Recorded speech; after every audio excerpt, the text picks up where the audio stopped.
Welcome to A levels academy Islamabad. इस video के अंदर हम इक्वेरी के मैगज़म पढ़ने लगे हैं जिसका नेम है इक्वेरी एक्ट्स इन पर्सोना। अब ये मैगज़म क्या होता है, इसके ऊपर क्या क्या टॉपिक्स आएंगे वो हम इस वीडियो में पढ़ेंगे।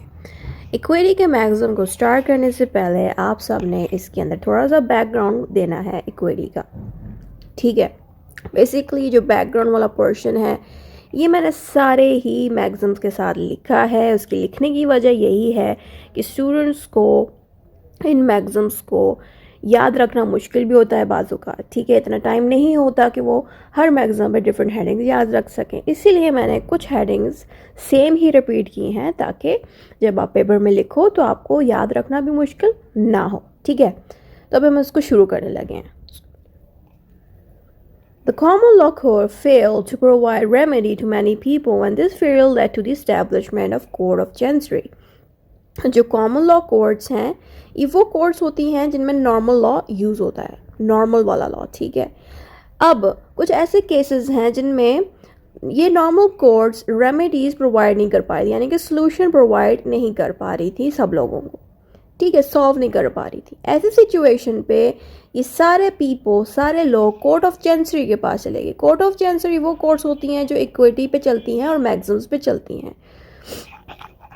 The common law was inflexible and it was unable to remove all wrong grievance. This maxim helps the equity court remove the rigidity of the common law court. तो यहाँ पे ये कह रहे हैं कि जो common law court है वो इनफ्लेक्सिबल है, यानी कि वो फ्लेक्सिबल नहीं है, हर मामलात पे हर सिचुएशन पे केसेस पे नहीं वर्क कर पाता।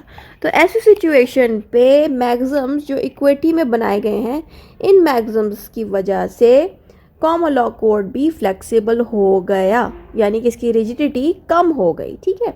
तो ये चीज़ें आपको इसके बैकग्राउंड में मिलती है। अब हम इसका इंट्रोडक्शन पढ़ने लगे। ये मोड़े से गलती से मिसप्रिंट हो गया, आपने इससे लंबी स्पेस नहीं छोड़नी, आपने इसका इंट्रोडक्शन ये जो यहाँ पे लिखा है यहाँ पे ही लिखना है, ठीक है। इंट्रोडक्शन में ये लिखा हुआ है The common law court and the chancery court had different ways of enforcing judgment. अब यहाँ पे ये कह रहे हैं कि जो कॉमन लॉ कोर्ट हैं और चैंसरी कोर्ट्स या इक्विटी कोर्ट्स, इन दोनों में बहुत फ़र्क है जब वो अपने जजमेंट को इन्फोर्स करते हैं। जजमेंट इन्फोर्स करने का मतलब है जब जज कोई फैसला सुनाता है, जज कोई डिसीजन देता है, उस डिसीजन को लागू कराना, उसको इन्फोर्स करने का दोनों कोर्ट्स का तरीका फ़र्क है। Common law court could use writs to seize property or force possession. अब आप में से जिसने भी रिट्स की वीडियोस मेरी देखी हैं, रिट्स की, तो रिट्स बेसिकली जो हमारी नॉर्मल कोर्ट्स हैं वो रिट्स यानी कि जजेस रिट्स लागू करते हैं, रिट्स लगाते हैं, इन्फोर्स कराते हैं। रिट्स डिफरेंट टाइप्स की होती हैं, जैसे कि writ of mandamus, writ of probation वगैरह। जितनी भी रिट्स हैं सब रिट्स का लगाने का कोई वजह, जैसे कि रिट ऑफ प्रोबेशन, प्रोहिबिशन का मतलब होता है रोकना, स्टॉप करना किसको, यानी कि अगर कोई पार्टी है, कोई ऐसा काम करी है जो गलत है, जो ठीक नहीं है, ऐसी सिचुएशन पे कोर्ट उन पे रिट ऑफ प्रोहिबिशन लगा के उनको उस काम करने से रोकती है। वैसे ही डिफरेंट रिट्स हैं। तो ये जो रिट्स हैं ये बेसिकली रेमेडीज होती हैं, remedies, right. Remedies mean solution. तो कोर्ट्स ये सोल्यूशन या रेमेडीज यूज़ करके, यानी कि रिट्स को यूज़ करके दूसरी पार्टी को रोकती है, ठीक है। ये होगी नॉर्मल कोर्ट्स की चीज़। अब इक्विटी कोर्ट कैसे रेमेडीज देती हैं वो हम पढ़ने लगे हैं। These writs were meant to make a defendant follow the court's order by seizing their property if necessary. तो वही रिट वाली बात होगी कि रिट्स की मदद से नॉर्मल कोर्ट डिफेंडेंट को कंट्रोल कर सकती है कि या तो उनकी प्रॉपर्टी को होल्ड कर लेगी रिट के थ्रू, या उनको रिट ऑफ प्रोबेशन के थ्रू रोक लेगी, या डिफरेंट रिट्स के थ्रू रोक लेगी। अगर आपको रिट्स के बारे में जानना है तो आप मेरी दूसरी वीडियोस देखें जिनका लिंक मैं इसी के साथ लगा दूंगी, ठीक है। आपको यहाँ पे एक आइकॉन का साइन इस तरह से शो हो रहा है, आपने इस पर क्लिक करेंगे तो ये आपको उस वीडियो पे ले जाएगा जहाँ पे रिट्स एक्सप्लेन हो रही हैं, ठीक है। तो अगली लाइन पे आते हैं। On the other hand equity court used a different approach which is described by the maxim equity acts in personam. This maxim means that equity focuses on actions against the person, not directly on the property. यहाँ पे देखो common law court क्या कर रही है कि Ritz की मदद से डिफेंडेंट वो बंदा है जिसको कोर्ट रोकती है, ठीक है। तो रिट्स की मदद से उसकी प्रॉपर्टी को रोका जा रहा है, उसकी प्रॉपर्टी पे इसलिए टारगेट करती है ताकि वो बंदा कहीं भागे ना, डिफेंडेंट कहीं भागे ना, ठीक है। लेकिन जो इक्विटी है यानी कि जो इक्विटी कोर्ट्स हैं वो ये चीज़ नहीं करती। वो क्या करती हैं कि वो बजाय प्रॉपर्टी को टारगेट करने के उस बंदे को ही टारगेट करती हैं, ठीक है। यानी कि जो भी रुकावटें लानी है, जो कुछ भी करना है, वो उस बंदे के ऊपर ही करेंगे, उसकी प्रॉपर्टी को टारगेट नहीं करेगा इक्विटी, ठीक हो गया।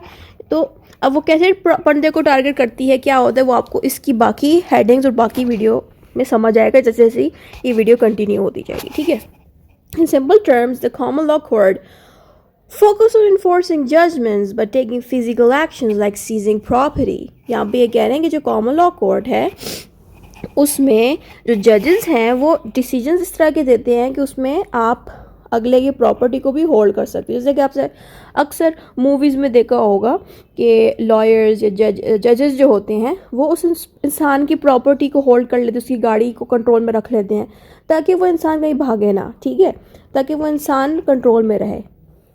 लेकिन इक्विटी कोर्ट क्या करता है, ensures that a person obeyed the court's order often by complying them through other means such as imprisonment or fines। यानी कि जो इक्विटी कोर्ट है वो उसकी प्रॉपर्टी को होल्ड करने की बजाय उस इंसान को या तो जेल में डलवा देते हैं या उससे कहते हैं कि फाइन्स दे दें, फाइन्स भिजवाएं, ठीक है।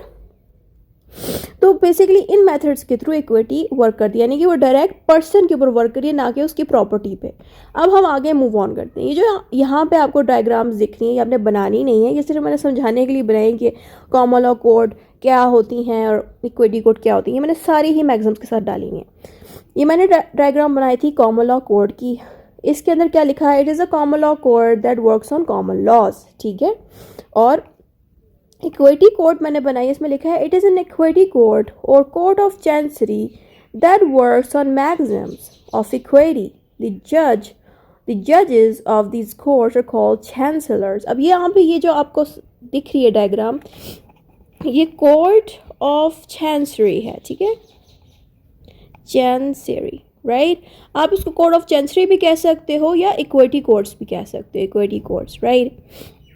तो इन कोर्ट्स के अंदर जो जजेस होते हैं उनको आप चांसलर्स कहते हैं, ठीक है। ये फ़र्क है इन दोनों कोर्ट्स में कि आप इसमें कॉमन लॉ कोर्ट में जजेस को नॉर्मल जज कहेंगे और कोर्ट ऑफ चांसरी में जजेस को चांसलर कहेंगे।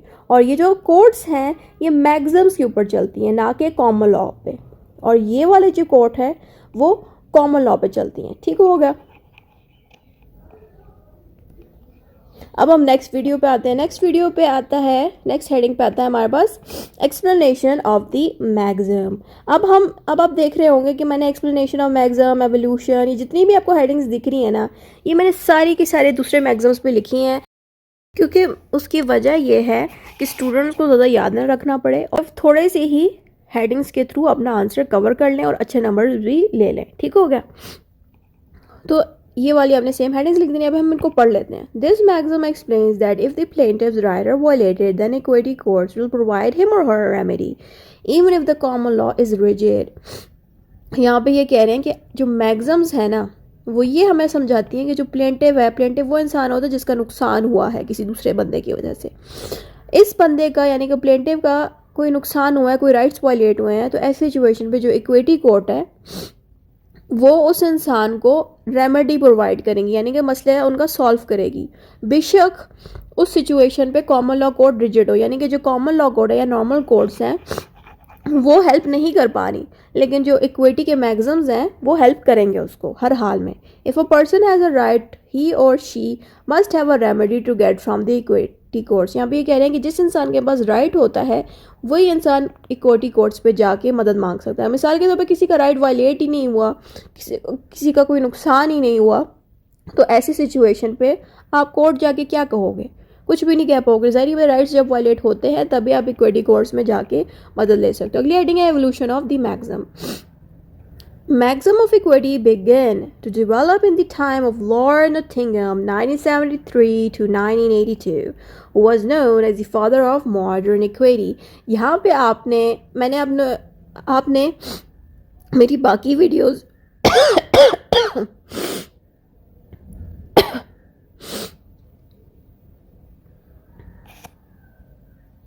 आपको मेरी बाकी वीडियोस भी दिखी होंगी जिसमें मैंने सिर्फ और सिर्फ ये फर्स्ट लाइन लिख के छोड़ा हुआ है, बाकी हेडिंग्स लॉर्ड नोटिंगम की नहीं दी, क्योंकि वो जो नोट्स थे वो पुराने थे जिसमें मैंने ज़्यादा डिटेल ऐड नहीं किए। लेकिन अगर आप लॉर्ड नोटिंगम की बायोग्राफी लिखते हो, उसके ऊपर डिफरेंट हेडिंग्स देते हो, तो आपके मार्क्स बहुत ही अच्छे आएंगे इस मैगज़म के ऊपर, ठीक है। तो आपकी अपनी मर्ज़ी, आप सिर्फ चाहो तो ये वाला पोर्शन लिख के छोड़ दो, ये अगली हेडिंग्स ना दो पेपर में। लेकिन अगर आप अच्छे मार्क्स लेना चाहते हो और आपके पास लिखने का भी टाइम ज़्यादा है, तब आप बेशक लॉर्ड नोटिंगम की डिटेल बायोग्राफी दे देना। अब हम लॉर्ड नोटिंगम की बायोग्राफी पढ़ने लगे हैं। ये लॉर्ड नोटिंगम की तस्वीर है, पिक्चर है। Lord Nottingham whose full name was Williams सैकरोज was an important figure in the development of equity law in England. ये इंग्लैंड के एक इम्पोर्टेंट पर्सन थे, ठीक है, जिसने इंग्लैंड के अंदर इक्विटी लॉ को इंट्रोड्यूस करवाया। इनका पूरा नाम था विलियम सॉकरोज या सैकरोज, ठीक है। He was born in 1620 and became the Lord Chancellor of England. अब मैंने पहले ही बता दिया था कि लॉर्ड चांसलर्स होते हैं जजेस, लेकिन इनको जजेस नहीं कहा जाता, इनको चांसलर्स कहा जाता है। चांसलर्स इसलिए कहा जाता है क्योंकि ये इक्विटी के ऊपर वर्क करते हैं। याद रखना, जो भी जज इक्विटी पे वर्क करता है उसको आप जज नहीं कहोगे, उसको आप चांसलर कहोगे, ठीक है।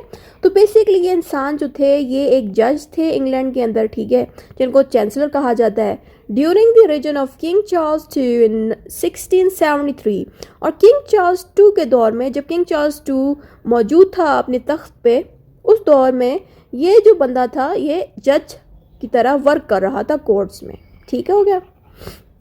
As Lord Chancellor, he held a very influential position in the English law, responsible for overseeing the legal system, especially cases related to equity. जैसे मैंने पहले बता दिया कि लॉर्ड चांसलर जजेस को कहते हैं। अब हम सबको पता है कि जजेस एक बहुत ही पावरफुल पोजीशन होती है, एक बहुत ही कह सकते हैं रिस्पॉन्सिबल पोजीशन होती है। तो जाहिर बात है जब ये इंसान लॉर्ड नोटिंगम पावरफुल पोजीशन पे था तो जाहिर बात है इसके पास सारी अथॉरिटी थी कि सारे लीगल सिस्टम को यही देखता था, सारे लीगल सिस्टम को यही कंट्रोल करता था, ओवरसी करता था। तो इसीलिए इस इंसान ने इक्विटी के ऊपर ज़्यादा वर्क किया, इक्विटी को जानने की कोशिश की कि इक्विटी के हेल्प से हम कैसे केसेस को सॉल्व कर सकते हैं।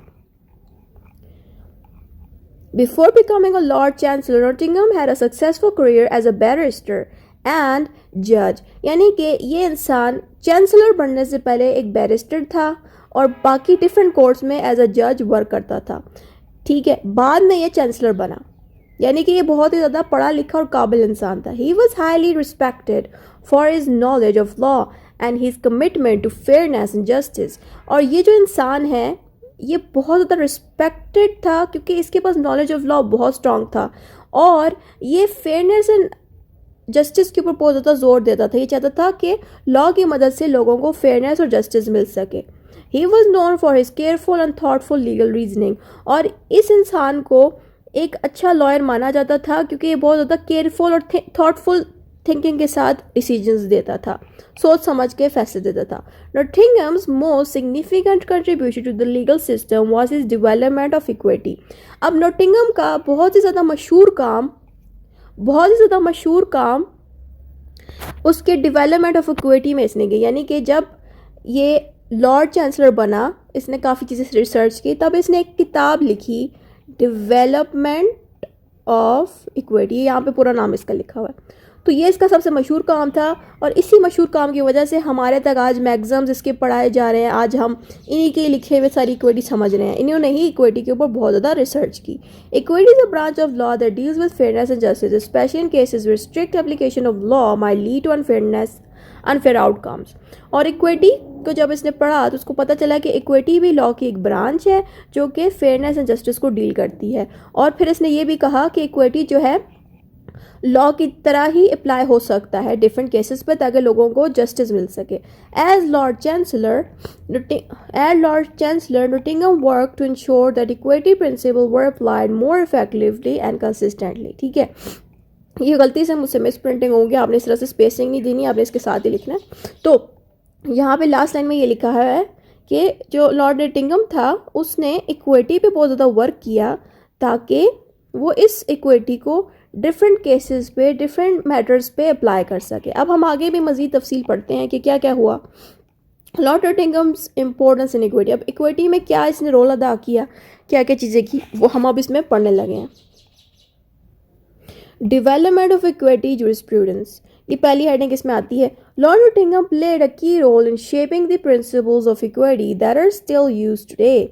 यहाँ पे ये कह रहे हैं कि आज के दौर में, अभी कौन सा साल चल रहा है, 2025, आज जो कुछ भी हम इक्विटी में पढ़ते हैं, जो भी मैग्जिम्स पढ़ते हैं, वो सारे के सारे लॉर्ड नॉटिंघम के ही लिखे हुई बातें हैं, ठीक है। यानी कि लॉर्ड नॉटिंघम ने बहुत सारी ऐसी रिसर्चेस की हैं इक्विटी पे, बहुत सी चीज़ें हमें बताई हैं जो हमें इनकी स्टडी में मिलती है। ये बात हमें यहाँ लिखी मिली है। He helped establish this code of equity, could provide remedies that were not available in common law courts, such as specific performance injunctions। यहाँ भी ये कह रहे हैं कि जो आपको मैंने स्टार्टिंग पे जो कोर्ट्स दिखाई थी दो, जिसमें से दूसरी कोर्ट थी court of चैंसरी, right.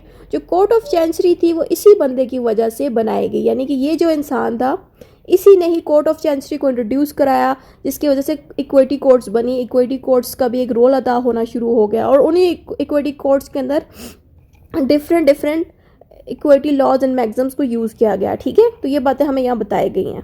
His leadership help to make equity more accessible and consistent in English law. तो यहाँ पे ये कह रहे हैं कि इनकी लीडरशिप एबिलिटी की वजह से जो इक्विटी है वो हमारे इंग्लिश लॉ के अंदर इंट्रोड्यूस हुआ। अब इंग्लिश लॉ कौन सा लॉ होता है? इंग्लिश लॉ वो लॉ है जो यूके के अंदर हमारा आया था, यानी कि यूके के अंदर जो भी आप लॉ पढ़ते हो उसको हम इंग्लिश लॉ कहते हैं। तो इंग्लिश लॉ के अंदर इन्हीं की वजह से इक्विटी इंक्लूड किया गया, ठीक हो गया। उसके साथ साथ ये जो मैं बाकी हेडिंग्स में इसलिए एक्सप्लेन नहीं करी स्पेसिफिक परफॉर्मेंस की इंजंक्शन, क्योंकि ये एक अलग से चैप्टर है, इसके ऊपर मैंने पूरी की पूरी वीडियोस बनाई हुई हैं, ठीक है।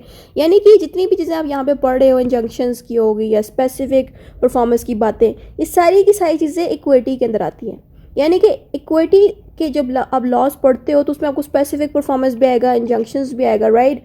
तो ये रेमेडीज़ हैं, ये जो है ना ये रेमेडीज़ हैं, ये तो सिर्फ दो ही लिखी हुई हैं इक्विटी की। Total I think 5 to 6 remedies आपको इक्विटी के सब्जेक्ट में ही मिल जाएंगी, ठीक है।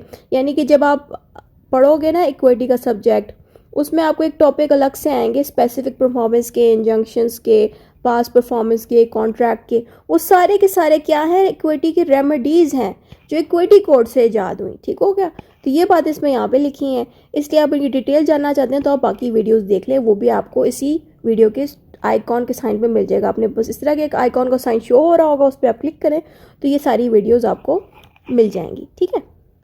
अब अगली हेडिंग है हमारे पास सिस्टमाइजेशन ऑफ इक्विटी, यानी कि लॉर्ड नॉटिंघम ने इक्विटी को सिस्टमाइज किया, यानी कि उसको तरतीब से हमारे तक लेके आया। पढ़ते हैं अब इसको हम।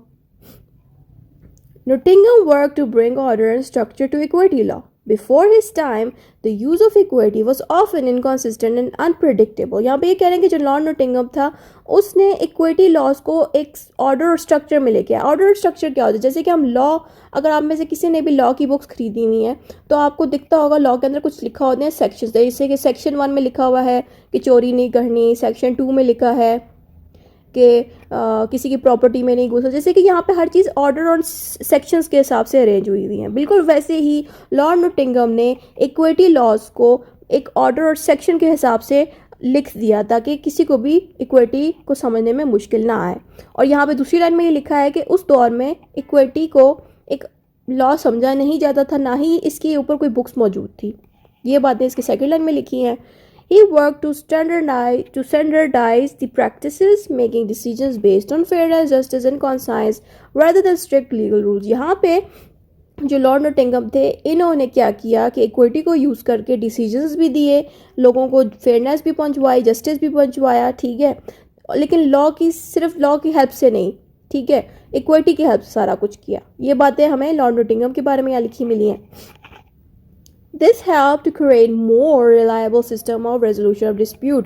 इससे क्या हुआ कि लॉर्ड नॉटिंघम ने हमें एक अच्छा मेथड बताया डिस्प्यूट को सॉल्व करने का, without using the legal laws, without using the strict laws, यानी कि लॉज को फॉलो किए बगैर भी हमें रेजोल्यूशन डिस्प्यूट सॉल्व करने का तरीका सिखाया through the help of equity. ये बातें आपको यहाँ पे लिखनी है। अगला हेडिंग है फेमस केसेस। अब लॉर्ड नॉटिंघम ने कौन से केसेस पे वर्क किया या कौन से केसेस हुए जिससे इक्विटी को रिकग्निशन मिली, वो हम इसमें पढ़ने लगे। Lord Nottingham is associated with several important cases that clarified the principles of equity, यानी कि जो नॉटिंघम थे ऑब्वियसली एक जज थे मशहूर, उस ज़माने के, तो उन्होंने बहुत से केसेस पे वर्क किया, ठीक है। और इनके जितने भी केसेस पे जिन्होंने वर्क किया वो सारे केसेस इन्होंने इक्विटी की हेल्प से सॉल्व किए, ठीक है। One of the most notable in his decision is the duke of Norfolk's case 1682, यानी कि जो सबसे ज़्यादा मशहूर केस था उनके दौर में वो ये वाला केस हुआ था, ठीक है। which helped to establish that equity could be used to enforce trust and ensure that property was managed in a way that respected the intentions of the settlers, the persons who created the trust. यहाँ पे हुआ ये जो ये case था ना, इस case की वजह से क्या हुआ कि ट्रस्ट डेवलप हुआ और प्रॉपर्टी के इश्यूज मैटर हुए, ठीक है। तो आप इस केस के बारे में तफसील जानना चाहते हैं तो आपको दोबारा से मैं उस आइकॉन के बटन लगा देती हूँ। इस आइकॉन पे मैंने इस तरह से एक आइकॉन आपको दिख रहा होगा, आपने बस इसको टच करना है तो ये आपको उस केस लॉ पे ले जाएगा। मैंने इस केस लॉ की बहुत लंबी चौड़ी तफसील उसमें लिखी है। इसमें मैंने केस लॉ नहीं लिखा क्योंकि बात ये थी ना कि टाइम शॉर्ट होने की वजह से मैंने बहुत से केस लॉ स्किप किए होते हैं। जिन स्टूडेंट्स को केस लॉ लिखने होते हैं या नंबर ज़्यादा लेने होते हैं केस लॉ लिख के, तो प्लीज़ आप में से कोई भी स्टूडेंट लिखना चाहता है तो इस आइकॉन पे जाएं, वहाँ पे जाके इस केस लॉ की डिटेल देख लें। मैं इसमें नहीं लिख पाई, आप लोगों को लिखना चाहिए यहाँ पे अगर आप लोगों को ज़्यादा नंबर लेने, यानी कि जिन स्टूडेंट को ज़्यादा नंबर लिखने हैं उनको चाहिए कि वो इस केस लॉ को प्रॉपर हेडिंग्स के साथ इस पूरे पोर्शन में लिखे, ठीक है। मैंने टाइम शॉर्टेज की वजह से नहीं लिख पाई। The role of conscience in equity, Nottingham believed that equity law should be guided by judges, concise and sense of fairness. यहाँ पे ये कह रहे हैं कि जो लॉर्ड नोटिंगम थे ये चाहते थे कि इक्विटी लॉज को जो है सारे जजेस यूज़ करें। ज़रूरी नहीं कि सिर्फ इक्विटी वाले जजेस हो, बल्कि जितने भी जजेस मौजूद हैं चाहे वो कॉमन लॉ में भी हो, उनको भी चाहिए कि वो इक्विटी लॉज को यूज़ करें। This meant that unlike common law which was rigid and rule based, equity allowed for more flexibility to achieve just outcomes in individual cases. यहाँ पे लॉर्ड नोटिंगम हमें ये समझाना चाह रहे हैं कि जैसे कि कॉमन लॉ रिजिड होता है इसलिए बहुत से लोगों को जस्टिस प्रोवाइड नहीं होता, तो इसीलिए नोटिंगम कहता है कि इक्विटी यूज़ करने से फ्लेक्सिबिलिटी आती है, जिससे क्या होता है कि लोगों के केसेस को जस्टिस के साथ सॉल्व किया जा सके। जस्ट का मतलब है justice. He was committed to ensure that people were treated fairly even if the strict letter of the law would lead to unjust results. Nottingham कहता है कि जो लॉ है वो रिस्ट्रिक्ट होता है, यानी कि उसमें हर चीज़ बहुत बाउंड हुई होती है कि इस सेक्शन में ये लिखना है, इसको आप चेंज नहीं कर सकते, ये करना तो वो, तो यानी कि रिजिडिटी बहुत ज़्यादा थी। तो नॉटिंगम चाहता था कि लोग इक्विटी को यूज़ करके लोगों को जस्टिस प्रोवाइड करें, ना कि लॉ के स्ट्रिक्ट रूल्स को फॉलो करके अनजस्टिस प्रोवाइड करते हैं। ठीक होगा, ये बातें ये इसने लिखी है। अगली हेडिंग है legacy. Lord Nottingham's contribution to the development of equity left a lasting legacy. यहाँ पे ये कह रहे हैं कि लॉर्ड नोटिंगम की वजह से ही आज तक हमारा जो इक्विटी है वो चल रहा है। अगर उन्होंने स्टडी ना की होती तो शायद आज के दौर में हम इक्विटी ना समझ पाते। तो इनका बहुत ज़्यादा अच्छा कंट्रीब्यूशन हुआ है लॉ के अंदर। The principle he help establish are still foundational in modern legal system. में पे सेकेंड लाइन पे लिखा है कि जो भी स्टडी उन्होंने उस दौर में की थी आज के दौर में भी, आज के मॉडर्न लीगल सिस्टम में भी लॉर्ड नोटिंगम की पढ़ाई हुई सारी बातें पढ़ी जाती हैं, समझी जाती हैं।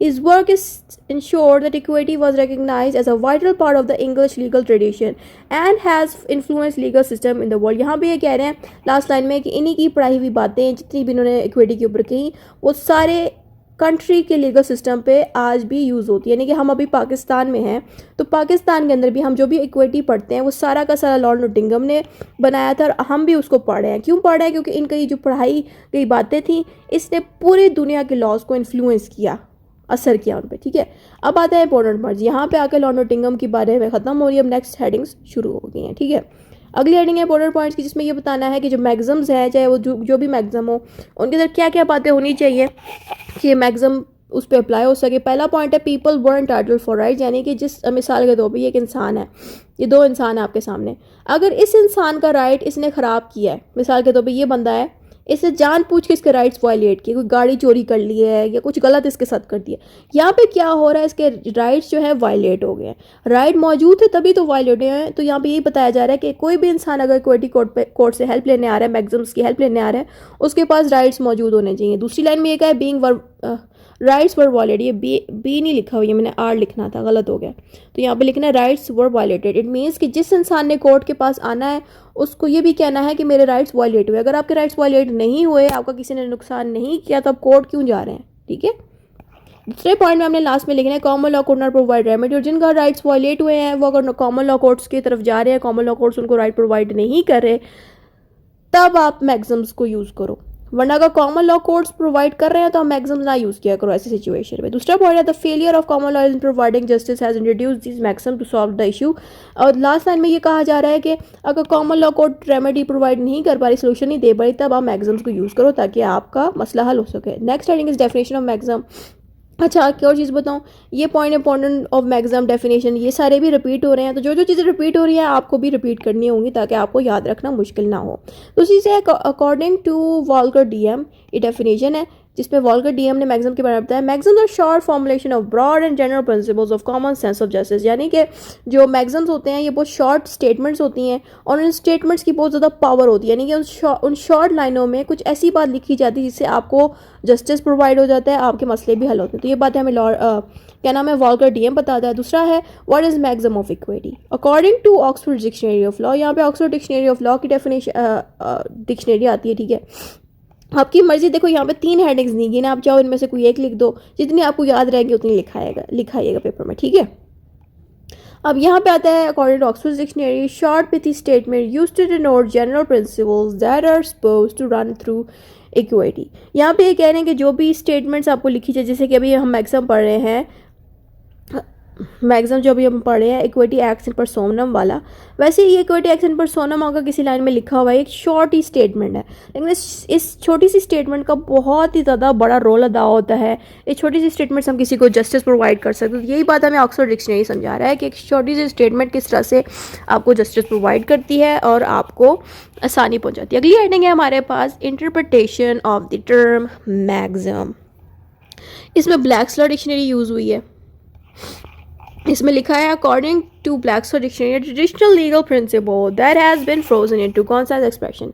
लफ्ज़ अलग अलग है लेकिन बात सब में एक ही बोली जा रही है कि एक छोटा सा लाइन होगी, ठीक है, जिसमें बहुत ही ज़्यादा इंपॉर्टेंट बात लिखी जाएगी। ये बात उन्होंने बोली है कि ट्रेडिशनल लीगल प्रिंसिपल यानी कि एक लॉ रिलेटेड एक छोटी सी लाइन लिखी होगी जो कि frozen into concise expression. Frozen means कि छोटा करके उस लॉ के टर्म को लिखा जाएगा, इसको हम इक्विटी के मैक्सिमम कहते हैं। ये बात इंटरप्रिटेशन में लिख देनी है। अगली हेडिंग है history of the maximum of equity act in personam. अच्छा, यहाँ पे बताया जा रहा है कि इक्विटी एक्ट इन पर्सोनम की क्या हिस्ट्री है। In historical times the chancery court has jurisdiction over cases involving land that was not within the reach of the common law courts.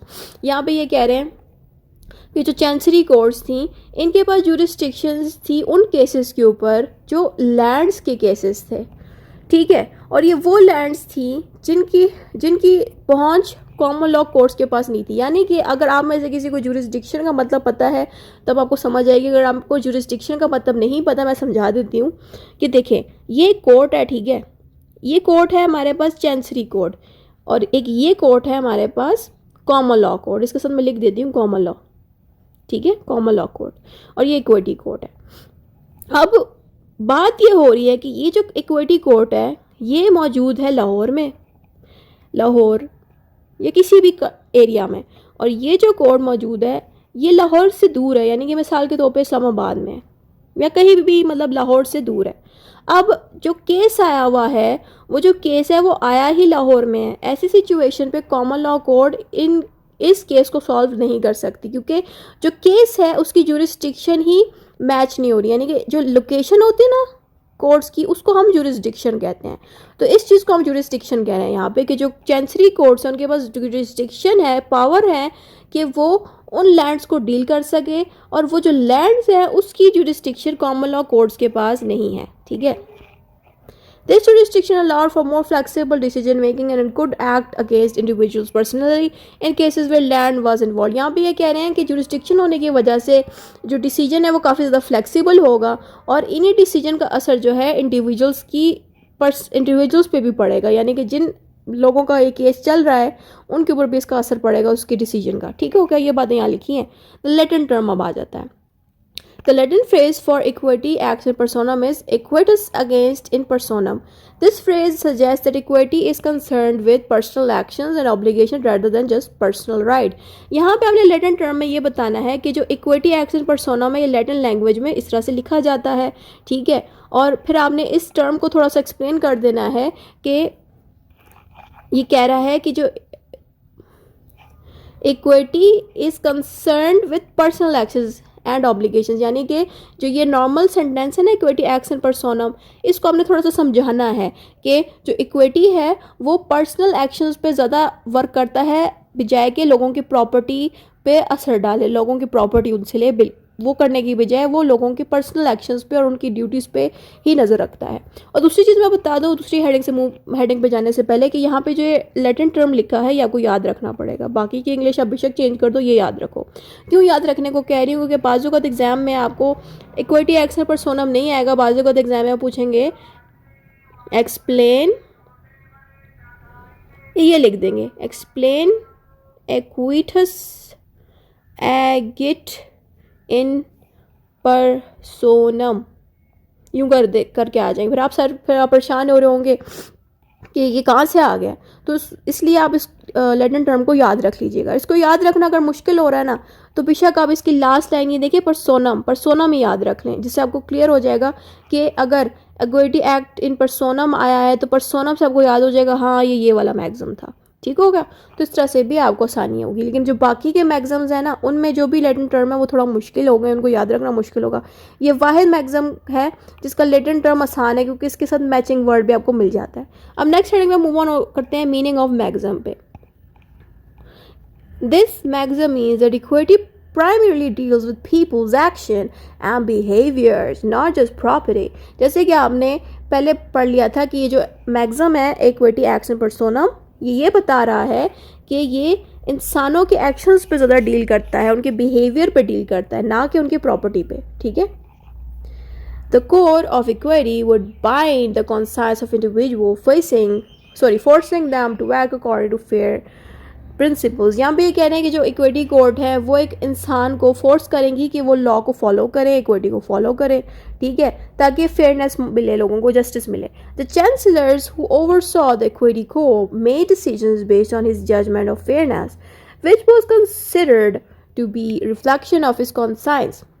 यहाँ पे लास्ट लाइन में बस ये लिखा कि जो चांसलर्स है ना वो इक्विटी कोड को यूज़ करके डिसीजंस देते हैं ताकि फेयरनेस मिल सके। अगर आपको ये सारी बातें नहीं लिखनी ना तो ना लिखिएगा, बस ये फर्स्ट लाइन लिख देंगे जो ये मैग्ज़म है वो लोगों के बिहेवियर्स और एक्शंस पे डील करता ना कि प्रॉपर्टी पे, बस यहाँ तक लिख के छोड़ दें, बाकी की लाइन ना लिखें, फजूल मुझे लग रही है। सिर्फ मीनिंग आपने एक्सप्लेन करना तो मीनिंग के लिए ये फर्स्ट लाइन काफ़ी है।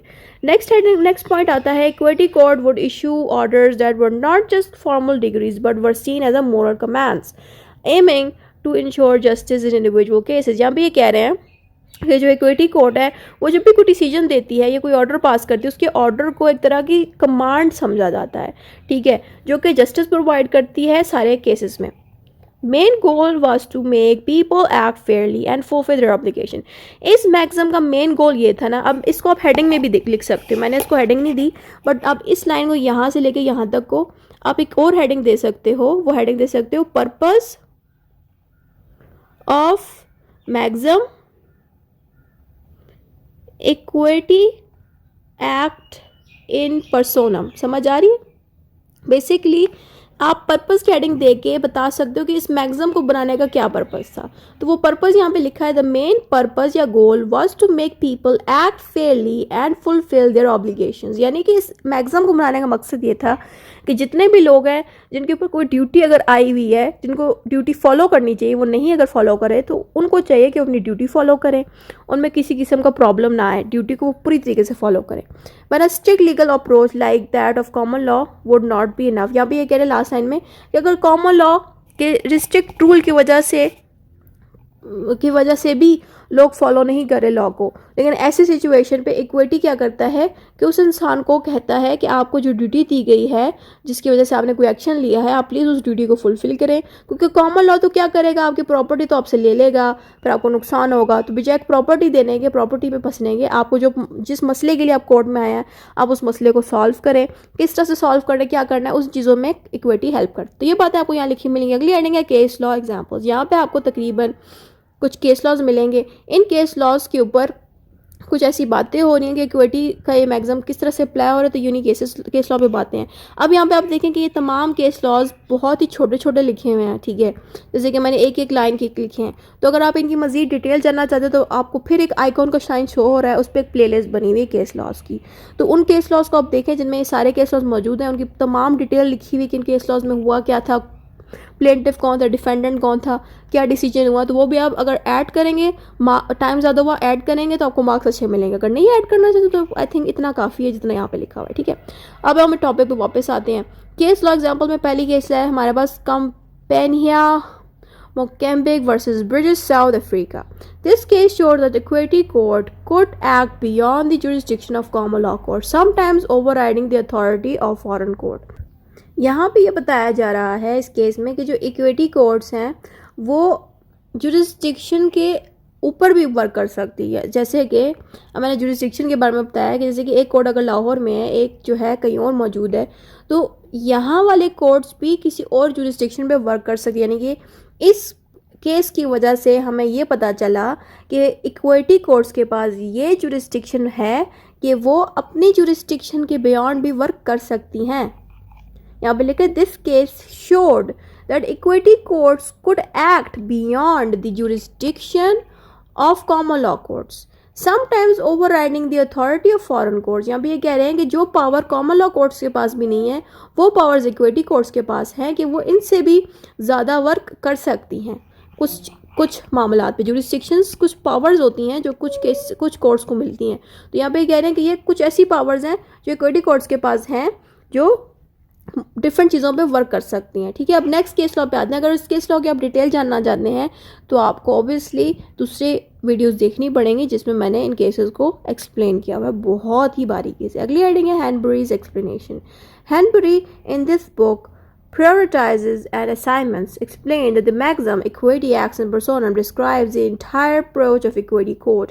यहाँ पे हैनबरी ने एक बुक लिखी जिस बुक का नाम था priorities and assignment। इसमें इसने इस मैक्सिम को एक्सप्लेन किया। इस मैक्सिम को एक्सप्लेन करने से क्या हुआ कि हमें इक्विटी कोर्ट्स की सारी चीज़ें पता चल गई।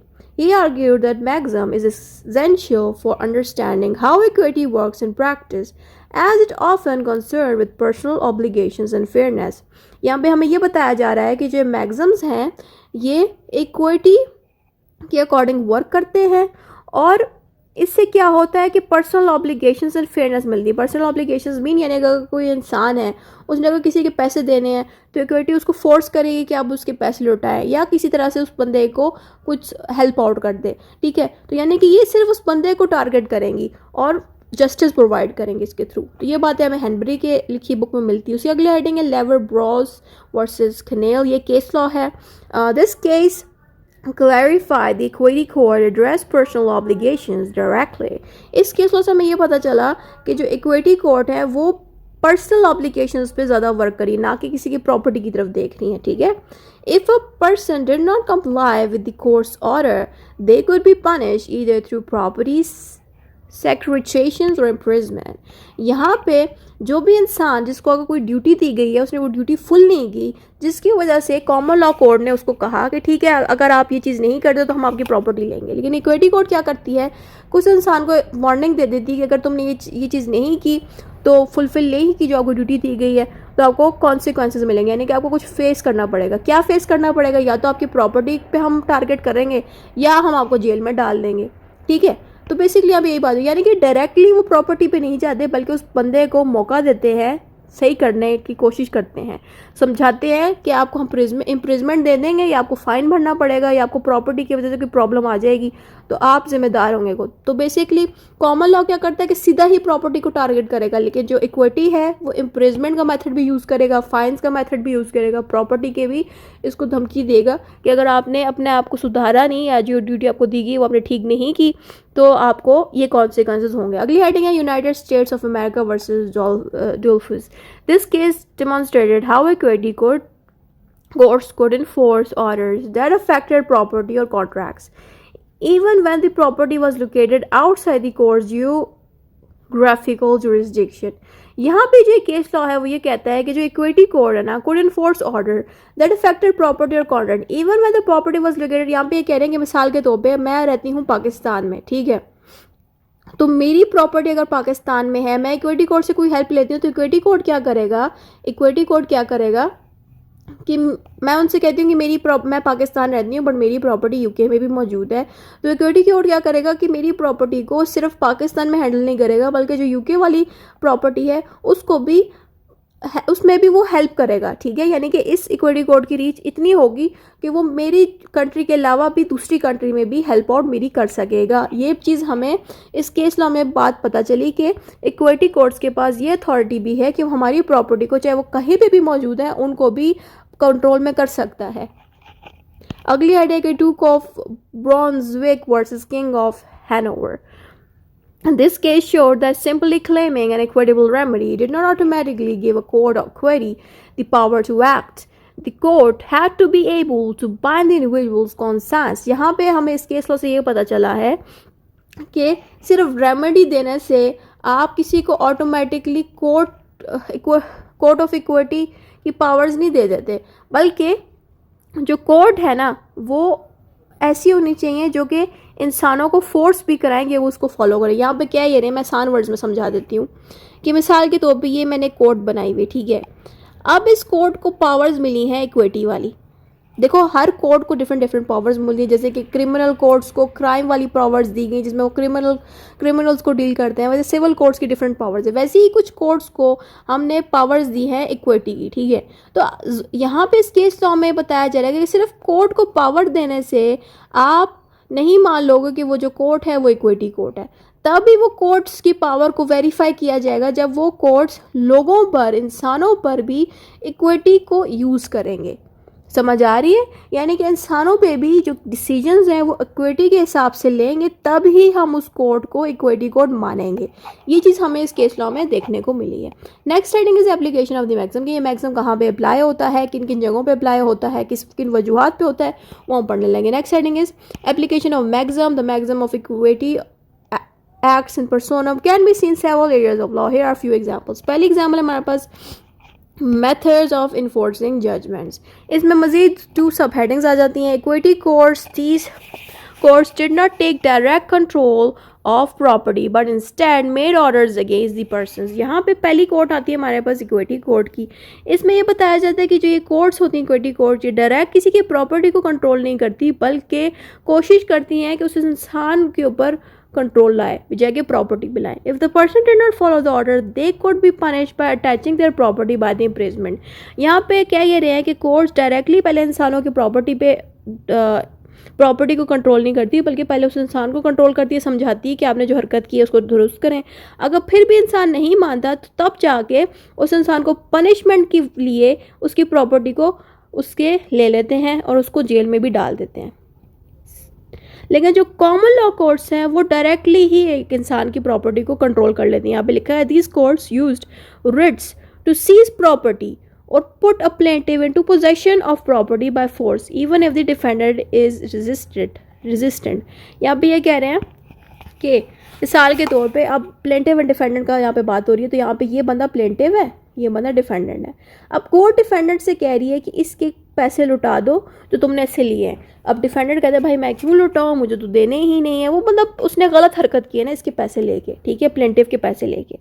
अब कोर्ट क्या करेगी, इस बंदे को डायरेक्ट एक दफ़ा समझाएगी कि दे दें, लेकिन अगर ये नहीं मानेगा तो जेल में पहले नहीं भेजेगी। पहले कोर्ट क्या करेगी कि इसकी प्रॉपर्टी ज़बरदस्ती इस बंदे को दे देंगे, इसको पोजेशन दे देंगे। पोजेशन मतलब है कि प्रॉपर्टी की ओनरशिप थोड़े वक्त के लिए इसको मिल जाएगी और फिर इस इंसान को साथ में जेल में भी भेज दिया जाएगा, इम्प्रिजमेंट इसको दे दी जाएगी।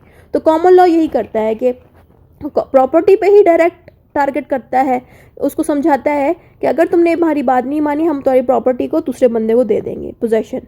तब अगर वो तब भी नहीं मानता ना तो करती सीधा ही वो बंदा जिसकी प्लेंटिव को प्रॉपर्टी दे देते हैं वो लोग, ठीक है। तो मैं लंबा नहीं इसको समझाना चाहिए, सेम ही बात बोलूँगी। कैंसिलेशन ऑफ इंस्ट्रूमेंट आ जाता है। कैंसिलेशन ऑफ इंस्ट्रूमेंट, रेजिशन और स्पेसिफिक परफॉर्मेंस, ये अलग से चैप्टर्स हैं, लेकिन मैं फिर भी इनके ऊपर समझा देती हूँ शॉर्ट करके। Equity can also apply to situations where there is a contract between two parties and it may be harmful to a third party. If this happens, equity cancels the contract to prevent harm. या भी कह रहे हैं कि equity जो है उन situations पे अप्लाई होता है जहाँ पे कॉन्ट्रैक्ट होता है दो पार्टीज़ के बीच, लेकिन इन पार्टीज़ में से किसी एक पार्टी को भी हार्म पहुंच रहा है या किसी थर्ड पर्सन को हार्म पहुंच रहा है, ऐसी सिचुएशन पे इक्विटी कोर्ट्स उस कॉन्ट्रैक्ट को कैंसिल कर देगी ताकि हार्म को प्रिवेंट किया जा सके, यानी कि किसी का नुकसान ना हो। ठीक हो गया। अगली हेडिंग है rescission of a contract. If a contract is unfair और cause harms to one of the parties, court equity allows the cancellation और रेजिशन। जो रेजिशन का मतलब होता है कैंसिलेशन करना, कैंसिल करना कॉन्ट्रैक्ट को। यहाँ पे भी वही बात बोली जा रही है कि अगर कॉन्ट्रैक्ट जो है अनफेयर बनाया गया है या किसी भी इंसान को नुकसान पहुँचा रहा है, तो ऐसी सिचुएशन पे इक्विटी कोर्ट उस कॉन्ट्रैक्ट को कैंसिल कर देगी या उसकी रेजिशन कर देगी उस कॉन्ट्रैक्ट की, ताकि किसी का नुकसान ना हो। This is another example of how equity acts directly on the person involved. यहाँ पे ये कह रहे हैं कि ये एक एग्जाम्पल है जिससे हमें देखने को मिल रहा है कि इक्विटी किस तरह से डायरेक्टली उन पर्सन्स को इन्वॉल्व करिए, ना कि उनकी प्रॉपर्टी को। यहाँ पे देखो कॉन्ट्रैक्ट की बात हुई है जिनमें लोग इन्वॉल्व हैं, तो उन्होंने कॉन्ट्रैक्ट को टारगेट किया, ना कि उनकी प्रॉपर्टी को। समझ आ रही है? तो इस तरह से इक्विटी हेल्प करता है। अगली हेडिंग है specific performance of a contract and trust in case involving land of property. In case involving land or property, equity can require special performance of a contract. This means that if a person refuses to honor their contractual obligations, the equity court can force them to do so. यहाँ पे होता ही है ना कि कोई इंसान कोई agreement पे साइन करता है, कोई कॉन्ट्रैक्ट पे साइन करता है, लेकिन साइन तो कर लेते, सब कुछ कर लेते, लेकिन उसको फॉलो नहीं करता। तो ऐसी सिचुएशन पे जो दूसरी पार्टी है जो फॉलो कर रही है उस कॉन्ट्रैक्ट को, वो कोर्ट से जाके कह सकती है कि भाई दूसरी पार्टी जो है, ये वाला बंदा जो है कॉन्ट्रैक्ट को फॉलो नहीं करा, जबकि इसने साइन भी किया है, पैसे भी हमसे ले लिए, लेकिन फॉलो नहीं करा। तो ऐसी सिचुएशन पे इक्विटी कोर्ट उस बंदे को कहेगी कि तुम इस कॉन्ट्रैक्ट को फॉलो करो, फोर्सफुली उससे करवाएगी। ठीक है। यहाँ पे इसके अंदर ना कुछ केस लॉज आते हैं, दो केस लॉ है हमारे पास। एक केस लॉ है एविंग, दूसरी है पेन लॉर्ड वर्सेस बेल्टिमोर। तो ये दो केस लॉज आप इसमें लिख सकते हो। आप चाहो तो उस केस लॉ को डिटेल से भी लिख सकते हो, जो कि आपको इस आइकॉन के साइन पे ही शो होकर मिलेंगे कि इन केस लॉ में डिटेल क्या लिखी है। बाकी अगर आपके पास टाइम ना हुआ ज़्यादा लिखने का, तो बेशक आप इन केस लॉज को छोटा छोटा करके भी लिख सकते हैं, जैसे मैंने लिखा हुआ इधर। पहले केस लॉ को हम रीड करते हैं अब। In Ewing versus Orr Ewing, the court ordered the performance of a contract related to a property outside its jurisdiction, demonstrating how equity can act even on matters that seems beyond its reach. यहाँ पे जो एक court, ये जो case law हुआ था ना, इसमें हुआ ये था कि कोर्ट ने इनमें से किसी एक ने ना प्रॉपर्टी ले ली थी। प्रॉपर्टी लेने के बाद ना कोई मसला हो गया होगा, पैसों का कोई मामला हो गए होंगे। ठीक है। तो कोर्ट ने क्या किया, उनसे कहा कि आप ना उस प्रॉपर्टी को जो है उस प्रॉपर्टी को ऊपर वर्क करें जिसके ऊपर आपने कॉन्ट्रैक्ट पे साइन किया। यानी कि कोई प्रॉपर्टी होगी जिसको या तो बेचना है या लेना है। आपको तफसील तो ऑब्वियसली दूसरी वीडियोस पे ही मिलेगी, यहाँ पे मैं शॉर्ट करके ही बता रही हूँ, इतना टाइम नहीं, ऑलरेडी वीडियो काफ़ी लंबी होगी। तो प्रॉपर्टी रिलेटेड मैटर था, तो कोर्ट उनसे कह रही थी कि भाई आपकी जो ये प्रॉपर्टी है इस पर आप एक्शन ले जल्दी से। और वो जो प्रॉपर्टी थी वो ज़ाहिर बात है उन कोर्ट्स की जुरिस्डिक्शन से काफ़ी दूर थी, यानी कि वो जो कोर्ट थी वो लाहौर में मौजूद थी और जो प्रॉपर्टी थी वो कहीं दूर जाकर कराची में बनी हुई थी। ठीक है। लेकिन कोर्ट्स के पास इतनी पावर्स थी कि उस प्रॉपर्टी पर भी होल्ड कर सकती थी। तो यहाँ पर यही बात लिखी जा रही है कि इस केस में the court order the performance of a contract, यानी कि वो कोई कॉन्ट्रैक्ट हुआ था और उस कॉन्ट्रैक्ट को परफॉर्म नहीं किया जा रहा था, तो जो पार्टी नहीं परफॉर्म करी थी उनसे कह रहे थे कि आपकी प्रॉपर्टी को हम होल्ड कर सकते हैं, जो भी मैटर उस प्रॉपर्टी को उस पर हम होल्ड कर सकते हैं। बेशक वो प्रॉपर्टी उनकी उस कोर्ट से दूर थी, तब भी उस कोर्ट्स के पास ये पावर्स थी कि उन प्रॉपर्टी को कंट्रोल में कर सकती हैं। ठीक है। अगला केस है हमारे पास Penn versus Lord Baltimore. The court enforced an agreement related to land in America by using his powers over the individual even though the land was outside the jurisdiction of English court. यहाँ पे ना अब ये जो दूसरा case law है, इसमें हुआ ये था ना कि कोर्ट्स ने, अब ऑब्वियसली जो केस था ना ये लैंड रिलेटेड मैटर्स के ऊपर था। पहला वाला कॉन्ट्रैक्ट पे था, दूसरा जो है लैंड पे था। अब इसमें कोई ऐसा लैंड रिलेटेड मैटर था जो अमेरिका में वो लैंड मौजूद थी, उसमें कोई लड़ाई लगी हुई थी। ठीक है। उसके ऊपर ये केस था। तो उसमें हुआ ये था कि जिस लैंड के ऊपर लड़ाई लगी हुई है वो लैंड ज़ाहिर बात है उस कोर्ट्स की जुरिस्डिक्शन से बहुत ही ज़्यादा दूर थी, यानी कि वो कोर्ट यहाँ पे मौजूद थी इस लोकेशन में लाहौर में, और वो लैंड कहीं दूर जाके कराची में बनी हुई है। ठीक है। मैं पाकिस्तान की एग्जांपल्स दे रही हूँ कि मेरे व्यूअर्स ज़्यादातर पाकिस्तान और इंडिया के हैं, लेकिन अगर कोई भी बाहर से देख रहा है तो उसको वो ये समझ ले कि आप एक कंट्री में बैठे हो और ये दूसरा कंट्री, यानी कि इन कोर्ट्स के पास ये पावर्स थी कि वो एक कंट्री से लेके दूसरे कंट्री के भी लैंड्स पे कंट्रोल रख सकती थी। तो ये बात यहाँ पे लिखी इस केस लॉ में। ठीक है। तो ज़्यादा तफसील से मैंने इस केस लॉ को नहीं बताया क्योंकि बहुत लंबे होते हैं ये केस लॉस, तो आप इस आइकॉन का साइन पे क्लिक करके इस वीडियो को देख लें, इनकी तफसील जान लें। ग्रांट ऑफ इंजंक्शन अब आ जाता है। इंजंक्शन मीन्स रोकना किसी को। Equity courts can issue injunctions ordering preventing someone from doing something if there is a threat to someone's right, यानी कि कोर्ट्स, ये जो इक्विटी कोर्ट्स हैं इनके पास ये पावर्स भी हैं कि ये इंजंक्शंस प्रोवाइड कर सकती है। इंजंक्शंस एक तरह की पावर होती है जो कोर्ट कहती है कि किसी इंसान पर अगर वो इंजंक्शन लगा देना तो वो इंसान कोर्ट की मर्जी के बगैर कुछ नहीं कर सकता, ठीक है। This can apply even if the threat is from a court outside the jurisdiction of equity, यानी कि बेशक वो कोर्ट किसी और कंट्री में मौजूद है और उसने उस इंसान को कहा कि तुम ये काम नहीं कर सकते, उसमें इंजंक्शन लगाई, तो वो इंसान किसी और कंट्री में भी जाके वो काम नहीं कर सकता क्योंकि इस कोर्ट की उस दूसरे कंट्री में भी पहुंच है। तो यही बात हमें यहाँ समझाई जा रही है इंजंक्शंस में। इसके साथ एक आपने केस लॉ भी लिखना है, आपने स्पेस नहीं छोड़नी, गलती से मुझसे प्रिंटिंग के दौरान रह गई थी, जल्दी में बनाए थे ये नोट्स, तो कुछ ना कुछ खराब मसला आ जाता है। अब इस केस लॉ में आपने लिखना है SCF even case in north Carolina state को LTD, अच्छा कंपनी है। इसमें लिखा है equity court stopped frivolous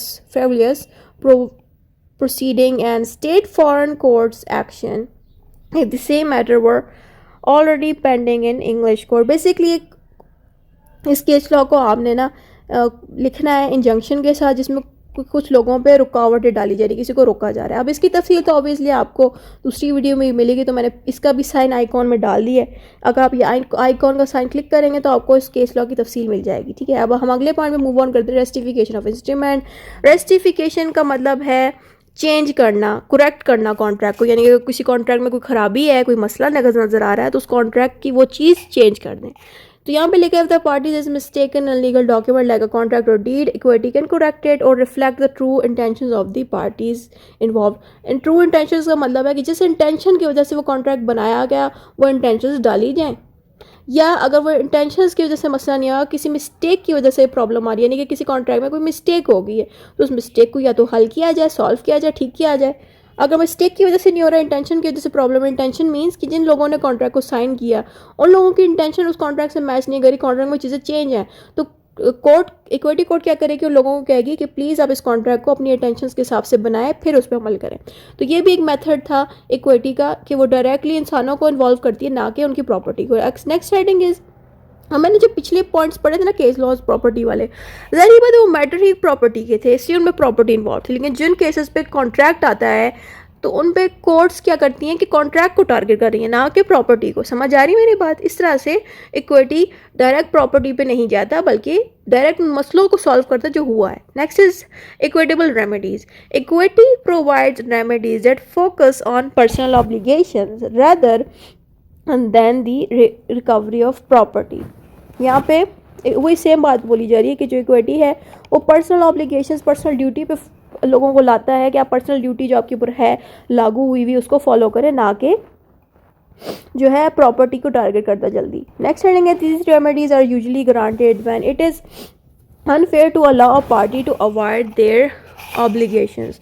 second point पे ये लिखा जा रहा है कि ये रेमेडीज़ ग्रांट तब की जाती हैं जब पार्टी जो है अवॉइड कर रही हूँ अपने ऑब्लिगेशंस, यानी कि अपनी जो ड्यूटी जिनको फॉलो करनी चाहिए वो फॉलो जब ना कर रही हूँ तब जो है इक्विटी डिफरेंट रेमेडीज़ प्रोवाइड करी। वो डिफरेंट रेमेडीज़ ये सारी थी, रेस्टिफिकेशन वाली या ग्रांट वाली, जितनी भी मैंने ऊपर पढ़ी थी ना आपके सामने, वो सारी की सारी रेमेडीज़ थी। तो इन टाइप की रेमेडीज़ के थ्रू इनके मसलों को सॉल्व किया जाता है, ना कि इनकी प्रॉपर्टी को डायरेक्ट टारगेट करते हैं। प्रॉपर्टी पे ऑब्वियसली तब भी टारगेट करते हैं जब सारी रेमेडीज़ अप्लाई करके देख लेते हैं कि हाँ इस बंदे को ये भी नहीं सूट करा, ये भी नहीं करा, तब वो जाके जजेस उसकी प्रॉपर्टी पे हाथ डालते हैं। Next heading is equitable remedies.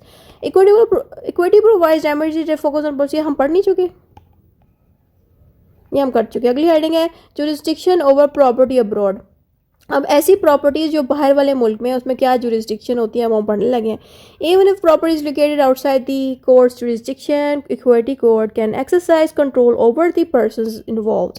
यहाँ पे वो सेम बात बोली जा रही है कि बेशक जो कोर्ट्स की जुरिस्डिक्शन है वो बाहर वाले मुल्क में है, फिर भी इन कोर्ट्स के पास ये पावर्स हैं कि वो उन इंसानों पे कंट्रोल कर सकते हैं, बेशक वो इंसान मुल्क से बाहर ही क्यों ना हो। क्योंकि देखो मिसाल के तौर पे अब एक बंदा है वो पाकिस्तान में रहता है और उसका कोई मसला चल रहा है किसी ऐसे बंदे के साथ जो यूके में रहता है, तो ज़ाहिर बात है इक्विटी कोर्ट्स के पास ये पावर है कि वो यूके वाले बंदे को भी टारगेट कर सकती हैं और उस पर होल्ड अपना रख सकती हैं, वो भाग नहीं सकता। For example, if a person owns land overseas but is within the court's jurisdiction, the court can issue a decree affecting that person even if the land itself is outside its reach। यहाँ पे ये बात बोली जा रही है कि बेशक वो बंदा जो है मुल्क के अंदर रहता है या बाहर रहता है, लेकिन अगर उसकी जुरिस्डिक्शन मतलब उसने कोर्ट जिसको यूज़ किया है वो किसी और कोर्ट में है, मैं एक आसान वर्ड्स में बताती हूँ कि एक बंदा पाकिस्तान में रहता है, ठीक है, और उसने पाकिस्तान के ही इक्विटी कोर्ट्स में गया है, तो क्या होगा, इक्विटी कोर्ट क्या करेगी, उसकी अगर लैंड मुल्क से बाहर है तो उस लैंड में भी इक्विटी कोर्ट होल्ड करेगी, या किसी बंदे का डिस्प्यूट, किसी बंदे के साथ उसकी लड़ाई लगी और वो बंदा भी मुल्क से बाहर है, उस पर भी इक्विटी कोर्ट होल्ड करेगी, यानी कि कंट्रोल रखेगी। ये बात मतलब सेम ही बात, ये बार बार दोहरा रहे हैं तो उसमें कंफ्यूज होने की कोई बात नहीं। Equity court can use their powers over individuals to enforce rights related to redemption, force foreclosure agreement and sale property outside jurisdiction. यहाँ पे कुछ बातें लिखी हुई हैं, कह रहे हैं कि इक्विटी जो है रिडेम्पशन पे भी वर्क कर सकते हैं, फोरक्लोजर्स पे भी, एग्रीमेंट्स पे भी, सेल ऑफ प्रॉपर्टी पे भी वर्क कर सकती है, ठीक है। अगली हेडिंग है लिमिटेशन ऑफ द मैक्सिमम, यानी कि ये जो इक्विटी एक्स इन पर्सोना में किन किन जगहों पे लिमिटेशन इस पे लगती है, रोक लग जाती है।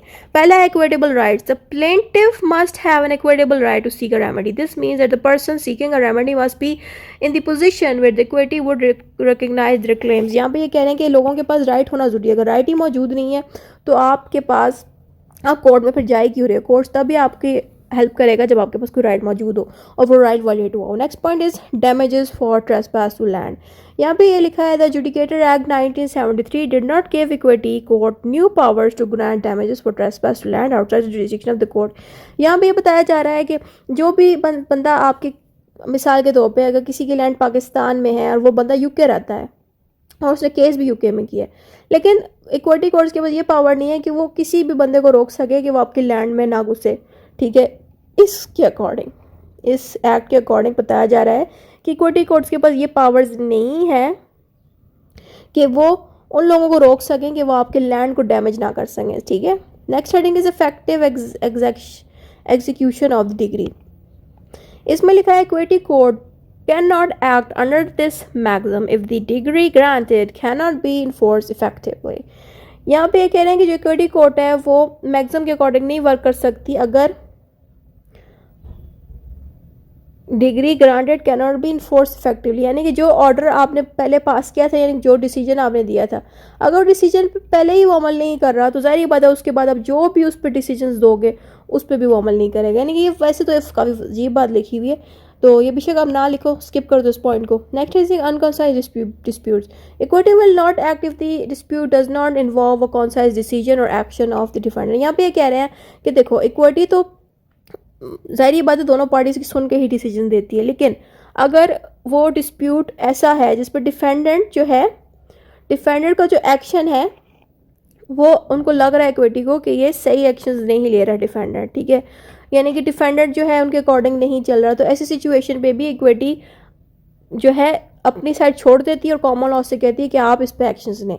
यानी कि बाज़ वक़्त होता ही है ना कि वो डिफेंडेंट को जेल भी पहुंचवा देंगे, सब कुछ कर देंगे, फिर भी डिफेंडेंट सीधा नहीं होता, तो ऐसी सिचुएशन पे इक्विटी कहती है भाई आप प्लीज़ आप कॉमन लॉ से कहती है कि आप खुद ही इसको अब देख लो। अगली हेडिंग है equitable remedy. This maxim will not apply if the remedy sought is equitable, if the remedy is strictly legal it may not be applicable. यहाँ पे ये कह रहे हैं कि अगर कोई मिसाल के तौर पे इंसान है, उसके ऊपर रेमेडी इक्विटी की बजाय कॉमन लॉ की ज़्यादा यूज़ हो सकती हैं और वो उसी तरीके से ही ठीक हो सकता है, तो ऐसी सिचुएशन में इक्विटी अपने रेमेडीज़ को, अपने मैक्सिमम को यूज़ नहीं करेगी उस जगह पे। Next heading is application of the maximum in Pakistan की इन जगहों पे इस मैक्सिमम को यूज़ किया गया। In Pakistan the equity action personam recognized in several laws. पहला हमारे पास order XXI rule 32 of code of civil procedure, यानी कि CPC के अंदर इस ऑर्डर में आपको इसका यूज़ मिलेगा। This rule deals with enforcement of decree for specific performance if the defendant does not comply they can be sent to jail. यहाँ पे ये कह रहे हैं कि इस ऑर्डर के अकॉर्डिंग जो स्पेसिफिक परफॉर्मेंस है वो लोगों को करनी चाहिए, यानी कि अगर कोई कॉन्ट्रैक्ट हो गया उस पर स्पेसिफिक परफॉर्मेंस करानी। स्पेसिफिक परफॉर्मेंस का मतलब होता है कि अगर किसी इंसान ने कॉन्ट्रैक्ट को साइन किया और वो उस कॉन्ट्रैक्ट पे वर्क नहीं कर रहा, उस कॉन्ट्रैक्ट पे अमल नहीं कर रहा, तब आप ये डिग्री यूज़ कर सकते हो, ये सेक्शन उस पर यूज़ कर सकते हो। और अगर वो इंसान उस पर अमल नहीं करा, जिस इंसान ने अमल नहीं किया उसको जेल हो सकती है, ठीक होगा। Next is section 13 of code of civil procedure. This section applies the maximum in cases where the relief sought involve personal obedience rather than property। इस सेक्शन में हमें ये पता चला कि इसमें ये पता चला कि कोई भी मसला है, कोई भी केस है, वो रिलीफ हो सकता है, सॉल्व हो सकता है सिर्फ पर्सनल ओबीडियंस से। यानी कि अगर किसी बंदे को अगर आप समझाते हो कि तुम ये चीज़ मत करो, सीधे रास्ते पे रहो, अगर वो समझाई जा सके ना तो तब आप उसको समझाओ, ना कि उसकी प्रॉपर्टी को फ़ौरन टारगेट करो। ये बात हमें सेक्शन 16 बताता है। अगली हेडिंग है specific relief act 1877। This act provides remedies like rectification of instrument, registration of contract, specific performance, all of which are based on the equity act number 7। Basically जो हमारा स्पेसिफिक रिलीफ एक्ट 1877 है, इसमें basically सारी remedies मौजूद है। Registration की remedy भी मौजूद है, रेस्टिफिकेशन की। अब ये जितने भी नाम लिखे हैं ये रेमेडीज़ हैं जो इक्विटी प्रोवाइड करता है। ठीक हो गया, तो इसमें इतने कन्फ्यूज़ होने की बात नहीं है। कंक्लूजन में आपने जितना कुछ भी ऊपर पढ़ा है उसको शॉर्ट करके आपने इसमें लिख देना है। Thank you for watching, don't forget to subscribe. और मेरी प्लेलिस्ट अभिषेक बाकी भी देख लें जिसमें मैंने सारे के सारे मैक्सिम्स 12 के 12 एक्सप्लेन कर दिए हैं। Thank you for watching.